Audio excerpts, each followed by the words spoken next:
আসসালামু আলাইকুম রহমতুল্লাহি ওবরকাতুহু। সম্মানিত দর্শক, প্রধানমন্ত্রী তারেক রহমান সাহেবের চীন সফর নিয়ে এখন রীতিমতো তেলেস্মাতি চলছে রাজনীতির অঙ্গনে। তিনি যখন সিদ্ধান্ত নিলেন যে তিনি চীন সফরে যাবেন, তাৎক্ষণিকভাবে আমাদের দেশের এই মুহূর্তে দুটো পরাশক্তি, যারা বাংলাদেশের ব্যাপারে খুব নাক গলাচ্ছে। এক নম্বরে মার্কিন যুক্তরাষ্ট্র, দুই নম্বরে ভারত, পরস্পর বিরোধী অবস্থানে থেকে এই চীনের সফরটি যেন সফল না হয়, তারা নানা রকম উদ্যোগ নেওয়া শুরু করে দিল।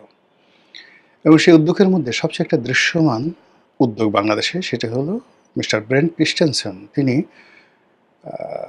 পররাষ্ট্রমন্ত্রী খলিলুর রহমান সাহেবের সাথে দেখা করলেন এবং সেই দেখার এবং সাক্ষাতের বিষয়বস্তু নিয়ে তিনি যেভাবে মকারি করলেন, এতে স্পষ্ট বোঝা যাচ্ছিল যে তিনি বাংলাদেশের ব্যাপারে যথেষ্ট হতাশ, বিক্ষুব্ধ, এবং তার এই বিরাগের কথা তিনি জানাতে গিয়েছিলেন খলিলুর রহমান সাহেবকে।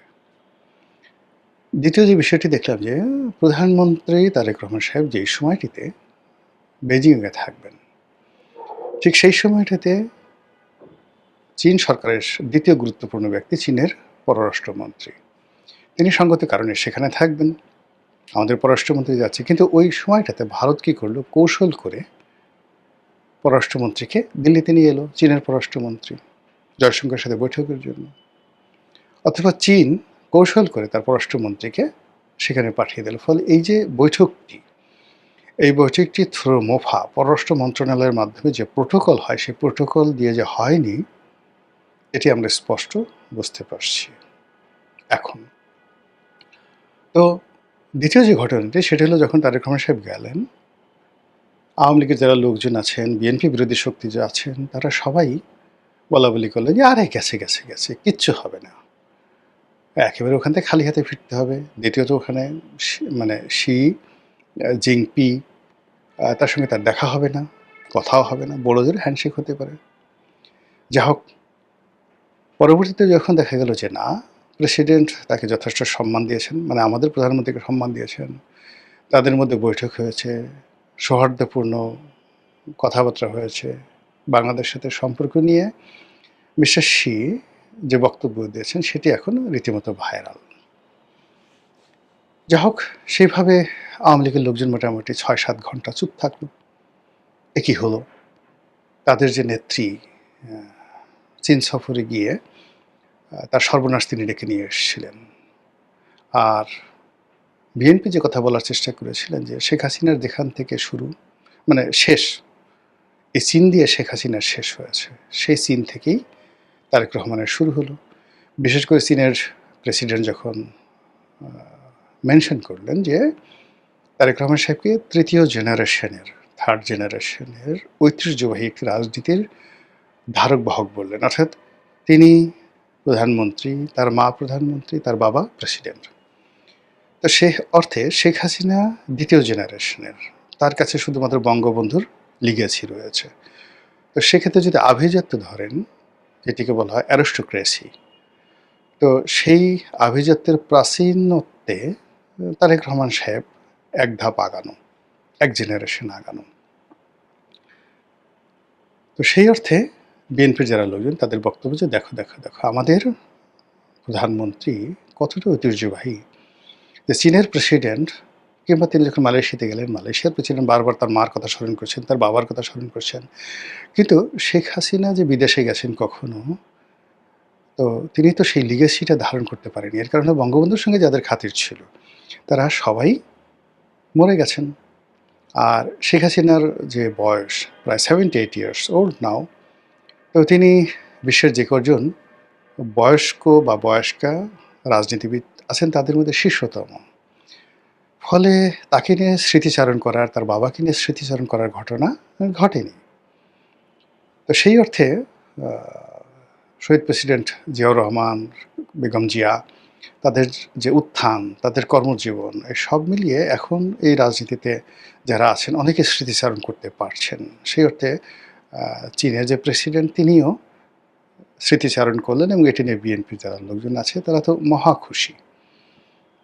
এতটা খুঁটে যে এখন তারা বলার চেষ্টা করছে যে দেখো দেখো দেখো, যে শেখ হাসিনা চীনে গিয়ে তার পতন ডেকে নিয়ে আসলেন, সেখানে গিয়ে আমাদের নেতা, আমাদের দল কি পর্যায়ে সফল হয়ে গেল।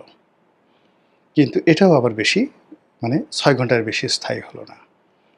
এখন যারা আওয়ামী লীগের লোক, তারা আবার মুখ খোলা শুরু করেছেন। তাদের বক্তব্য হলো যে চীন কি দিয়েছে, যে সকল আলাপ আলোচনা হওয়ার কথা ছিল সেগুলো তো একটাও আলাপ আলোচনা হয়েছে, বা যে সকল সমঝোতা স্মারক স্বাক্ষরিত হয়েছে, এগুলো তো কোনো গুরুত্বপূর্ণ কিছু নয়। এই মুহূর্তে বাংলাদেশের টাকা দরকার, সেই টাকা তো চীন দিচ্ছে না। তিস্তা ব্যারেজ নিয়ে একটা ট্রু শব্দ চীন করছে না, অথচ এটি নিয়ে যদি চীন একটু বড় কথাও বলতো, অ্যাটলিস্ট ভারতকে চাপে ফেলা যেত। এখন তো ভারতের যারা লোকজন রয়েছেন তারা ৩২টা দাঁত বের করে তারপরে শেষে উলুধ্বনি দিবে। ওই যে জিহ্বা বের করে, মানে হিন্দুরা যেভাবে উলুধ্বনি দেয়, ওভাবে ৩২টা দাঁত বের করে উড়ু উড়ু করে উলুধ্বনি দেবে, যে গেলা গেলা গেলা, তিস্তা প্রকল্পের কি হলো, হই হই রই রই, তিস্তা প্রকল্প গেল কই, হই হই রই রই, চীনের হাসপাতাল গেল কই, হই হই রই রই, চীনের সেই সামরিক বিমান ঘাঁটি গেল কই, হই হই রই রই, চীনের বস্তা ভরা টাকা গেল কই। ভারত এখন বলবে, এখন ঘুরে ফিরে দাদাদের দিনকাল, এরকম আওয়ামী লীগের লোকজন বলা শুরু করে দিয়েছে। এটি নিয়ে আমি যখন আজকের দিনে ভিডিওটি করছি, এখনও পর্যন্ত বিএনপি তারা মুখ খুলেনি। তাদের যে সমস্ত সরকারি বক্তব্য আসছে, সেই সরকারি বক্তব্যই খুবই পরিমিত, সংযত, এবং সরকারের পক্ষ থেকে এরকম আহামরি তেমন কোনো কথা বলা হয়নি। ফলে এখানে যে বিষয়গুলো এসছে, যে চীন যে সিল্ক রোড নির্মাণ করতে যাচ্ছে, সেখানে মায়ানমারের মাধ্যমে বাংলাদেশে একটা করিডোর যাচ্ছে, সেই করিডোর দিয়ে চীনের পণ্য সরাসরি বাংলাদেশ থেকে চীনে যাবে মায়ানমার হয়ে, আবার মায়ানমার হয়ে চীনের পণ্য বাংলাদেশে আসবে বাই রোডে কুনমিং হয়ে। এরকম একটা সমঝোতা স্মারক MOU যে প্রস্তাবটা এখন করা হয়েছে, এটা শেখ হাসিনার জামানাতে স্বাক্ষরিত হয়েছে। তো কাজে এটা নতুন কিছু নয়। আবার চীনের যে কথাবার্তা, প্রথম যখন মিস্টার শি বাংলাদেশে এলেন নজিরবিহীনভাবে, তারপরে শেখ হাসিনা গেলেন, ওই সময়টাতে আমরা শুনেছিলাম যে চীন বাংলাদেশের অবকাঠামো উন্নয়নে $40 বিলিয়ন তারা দেবে পর্যায়ক্রমে। $40 বিলিয়ন তো দূরের কথা, চীনের $4 বিলিয়ন সরকারের পক্ষ থেকে আসেনি। কাজে যে সকল বিষয় আসে সেটা হলো তাদের প্রাইভেট সেক্টর থেকে প্রকল্প সহায়তা হিসাবে বিভিন্ন প্রকল্পে চাইনিজ কোম্পানিগুলো ব্যবসা পেয়েছে, এবং এই অর্থে চাইনিজ ব্যাঙ্কগুলো তাদের লোন দিয়েছে। যেমন পদ্মা সেতু আমাদের অর্থায়নে টাকা হয়েছে।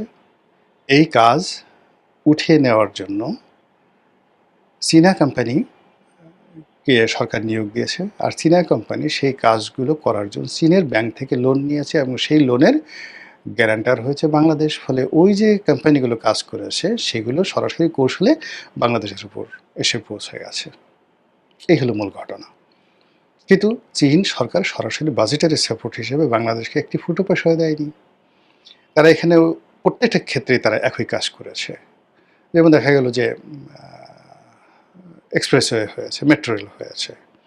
তো এখানে চীনা অর্থ যেই প্রক্রিয়াতে আসছে, সেই প্রক্রিয়াতে তারা সবসময় তাদের দেশের কমার্শিয়াল ব্যাঙ্কগুলোকে, অ্যাজ ইট ইজ বাংলাদেশের সোনালী, জনতা, অগ্রণী ব্যাংক, তারা বিনিয়োগ করেছে। এস আলম দুবাইতে একটা কাজ করছে, এরকমভাবে তারা সেই কাজগুলো বাংলাদেশে করেছে। কিন্তু তারেক রহমান সাহেবের সাথে যেটা দরকার ছিল, যে চায়নার সরকারের পক্ষ থেকে একটা এইড বা সাহায্য, যেভাবে তারা পাকিস্তানকে দিচ্ছে, কিন্তু পাকিস্তানকে অত্যন্ত কঠিন শর্তে ঋণ দিয়ে আগামী মোটামুটি 100 বছরের গুলামিতে চীন যেভাবে আবদ্ধ করে ফেলেছে, এতে মোটামুটি পাকিস্তানের সেনাপ্রধান যতই ফিল্ড মার্শাল হোক না কেন, তার যে গোপন অঙ্গ, সেই গোপন অঙ্গ এখন বেইজিংয়ের হাতে। চাপ দিলেই তারাও শেষ। তো সেই দিক থেকে বাংলাদেশ যেটা আশা করেছিল যে চীনের সঙ্গে সেই অনেকগুলো বিমান কিনবে, তারপরে চীনের সঙ্গে যে আমাদের চলমান বাণিজ্যগুলো রয়েছে, বিশেষ করে আমরা যে সামরিক সরঞ্জামাদি চীন থেকে আনছি, সেইগুলো অব্যাহতভাবে আনা হবে। চীন মার্কিন যুক্তরাষ্ট্রের চুক্তির ব্যাপারে কথাবার্তা বলবে, ইতিবাচক নেতিবাচক। তো এই বিষয়গুলো নিয়ে যা বিষয় হটটক হচ্ছিল বা যে বিষয়গুলো নিয়ে আলোচনা হওয়ার কথা ছিল তার একটাও আলোচনা হয়েছে বা হয়নি এটা আমরা বলতে পারি না। এখানে সরকারের পক্ষ থেকে অনেকটা চুপচাপ অবস্থা নেওয়া হয়েছে। চীনের সরকারের পক্ষ থেকে খুব মেপে ঝুঁপে চুপচাপ অবস্থায় সেই সরকারকে একটা সুযোগ দেওয়া হয়েছে যেন সরকার এই মুহূর্তে আমেরিকা অথবা ভারতের রোষানলে না পড়ে। আমি যেটা ব্যক্তিগতভাবে মনে করি। কিন্তু সরকারের যারা প্রতিপক্ষ, সেই প্রতিপক্ষ যেভাবে ঢোল বাজাচ্ছে, এতে করে সরকার প্রভোগ হয়ে যেতে পারে।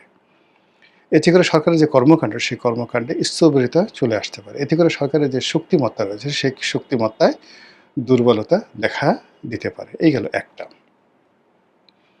২ নম্বরে যেটা হয়, সেটি হলো সরকারের তো টাকা লাগবে। এখন কোনো মিষ্টি কথায় কাজ হবে না। বাজেটারি সাপোর্টে সরকারের টাকা লাগবে। এখন সেই টাকার সংস্থান আইএমএফ থেকে হচ্ছে না। আইএমএফ আগের যে লোন স্যাংশন ছিল আওয়ামী লীগ জমানাতে, সেটা ক্যানসেল করে দিয়েছে, বলছে এখন নতুন করে অ্যাপ্লাই করো। আইএমএফের যে প্রোটোকল আছে, সেই প্রোটোকলে নতুন করে অ্যাপ্লাই করে সরকার বলছে আমার $4 বিলিয়ন লাগবে। এই $4 বিলিয়ন সেখান থেকে আনতে কী পরিমাণ আদা জল খেতে হবে এবং কী পরিমাণ শর্ত, আইএমএফের শর্ত পালন করতে হবে, এটা বলে গড নোস। বিশ্বব্যাংক ঘোরাচ্ছে, কিন্তু বিশ্বব্যাংক প্রকল্প সহায়তা দেবে, যেহেতু আমাদের আঞ্চলিক যে নিয়ম অনুযায়ী আমরা সে টাকা পাবো, কিন্তু সেই টাকা দিয়ে তো বাজেটেরই সাপোর্ট হবে না।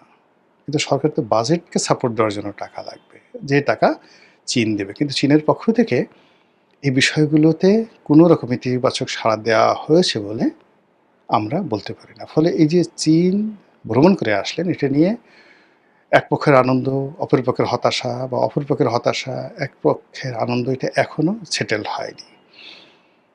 এটি কি সরকারের শুভ সূচনা, নাকি এটি সরকারের গলার ফাঁস?